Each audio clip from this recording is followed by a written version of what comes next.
17वीं सदी के समुद्री इतिहास में जब क्लासिक समुद्री डाकुओं की कहानियां लिखी जा रही थी, तब दुनिया ये समझ रही थी कि समुद्री डकैती केवल अराजक लूटपाट का प्रतीक है। लेकिन असलियत इससे कहीं अधिक जटिल थी। वे पुराने समुद्री डाकू एक ऐसे धुंधले क्षेत्र में काम करते थे जहां सत्ता और अराजकता मिलकर एक नई व्यवस्था बनाती थी, जिसे देशों द्वारा दिए जाने वाले लेटर ऑफ मार्क नाम के आधिकारिक दस्तावेज की वैधता भी प्राप्त थी, ताकि वे प्रतिद्वंद्वी देशों के जहाजों पर हमला कर सकें और कब्जा किए गए माल का बड़ा हिस्सा अपने पास रखें।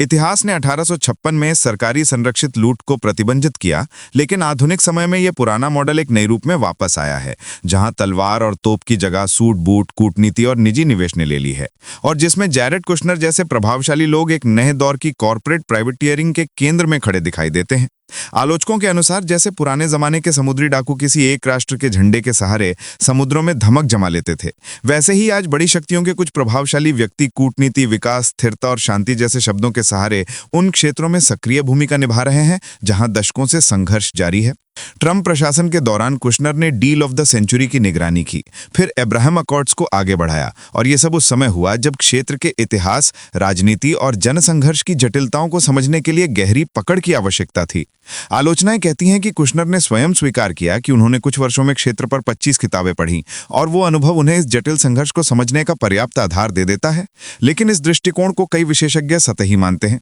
क्योंकि मध्य पूर्व का मसला केवल भूमि या रियल एस्टेट पर होने वाली सौदेबाजी से कहीं अधिक गहराई और मानवीय त्रासदी से जुड़ा है। कुशनर को वित्तीय और पारिवारिक प्रभाव के चलते वो स्थान मिला जहां नीति निर्माण और निजी निवेश एक दूसरे से घुलने मिलने लगे, और इसी के बाद उनकी निजी इक्विटी कंपनी एफिनिटी पार्टनर्स ने खाड़ी देशों के सार्वभौमिक फंडों से बड़े निवेश प्राप्त किए। आलोचकों के अनुसार ये एक ऐसी व्यवस्था का निर्माण करता है जिसमें कूटनीतिक पहुंच, निजी स्वरूप और पुनर्निर्माण के नाम पर आर्थिक अवसरों की तलाश के बीच की रेखाएं धुंधली हो जाती हैं। अगस्त 2025 में ट्रंप का बयान, जिसमें उन्होंने कहा कि मुझे अपने दामाद को वापस लाना पड़ा क्योंकि इतना समझदार कोई नहीं, एक राजनीतिक और पारिवारिक समीकरण दोनों पेश करते हैं। और इसी दौरान कुशनर गाजा के बाद की संभावित पुनर्निर्माण योजनाओं से जुड़ी बैठकों में सामने आए, जिनमें पूर्व ब्रिटिश प्रधानमंत्री टोनी ब्लेयर जैसे नाम भी शामिल थे। न्यूयॉर्क टाइम्स ने रिपोर्ट किया कि कुशनर परिवार और नेतन्याहू के बीच दशकों पुराने व्यक्तिगत संबंध रहे हैं, जिसने आलोचकों के लिए यह सवाल छोड़ा कि क्या नीति निर्माण और निजी संबंधों के बीच एक स्पष्ट दूरी बची हुई है या नहीं। यह भी सामने आया कि नेतन्याहू कभी कभार कुशनर परिवार के घर में भी ठहरे थे,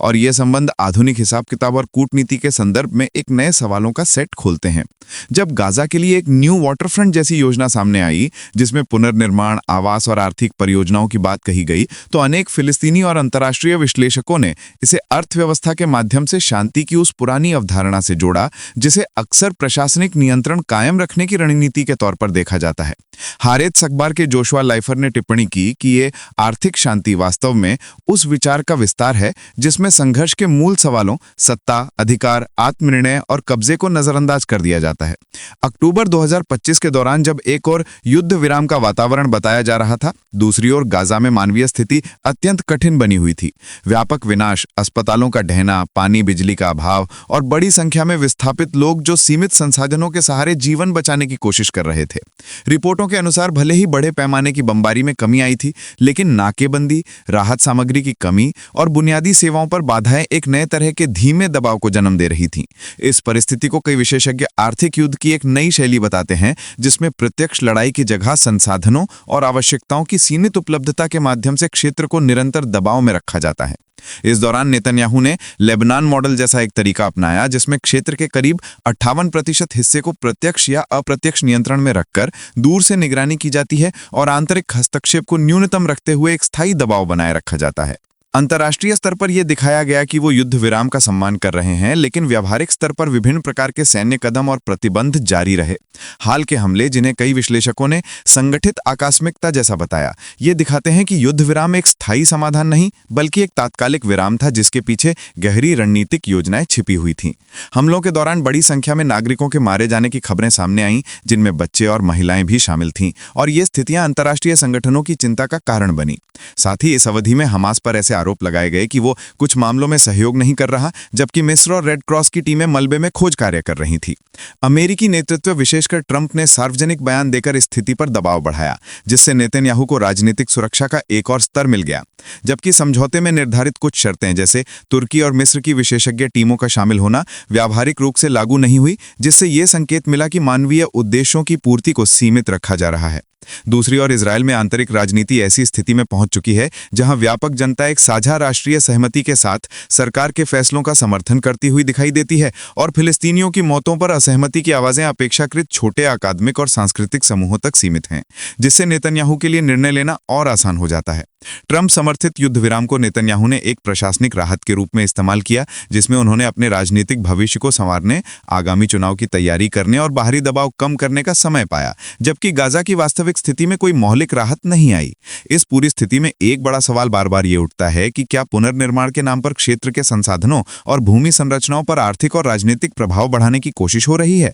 आलोचक कहते हैं कि जब युद्ध विराम की परिभाषाएं बदल जाती हैं, जब बमों की आवाज कम हो जाती है लेकिन नाकेबंदियां और संसाधन नियंत्रण जारी रहते हैं, तब संघर्ष एक नए रूप में जारी रहता है। इस नई वास्तविकता में शांति, स्थिरता, विकास जैसे शब्द भी अपनी पुरानी परिभाषा खो बैठते हैं और एक ऐसी दुनिया बनाते हैं जहां संघर्ष की आग धीमी दिखाई दे सकती है, लेकिन उसके प्रभाव कहीं ज्यादा गहरे और लंबे होते हैं। इस पूरी कहानी में पुराने समुद्री डाकुओं का उदाहरण इसलिए प्रासंगिक लगता है क्योंकि वहां भी झंडे का रंग बदल जाता था, लेकिन उद्देश्य वही रहते थे: कब्जा, नियंत्रण और संसाधनों पर अधिकार। आज के समय में तलवार की जगह आर्थिक रणनीतियों ने ले ली है और संघर्ष का रूप बदल गया है, लेकिन उसके परिणाम अब भी मानव जीवन, अस्तित्व और आत्मनिर्णय के अधिकार को गहराई से प्रभावित करते हैं। इसलिए ये लंबी कथा हमें ये समझाती है कि आधुनिक नीति और निवेश की दुनिया में यदि पारदर्शिता, समावेश और न्याय के मूल सिद्धांत नहीं जोड़े जाते, तो संघर्ष केवल अपना चेहरा बदलता है, समाप्त नहीं होता। और मध्य पूर्व के संदर्भ में ये विशेष रूप से सत्य है, जहां हर निर्णय का असर लाखों लोगों के जीवन पर पड़ता है और जहां स्थायी समाधान की उम्मीद तब तक पूरी नहीं हो सकती जब तक मानवाधिकार, समानता और न्याय के सवालों को केंद्र में न रखा जाए।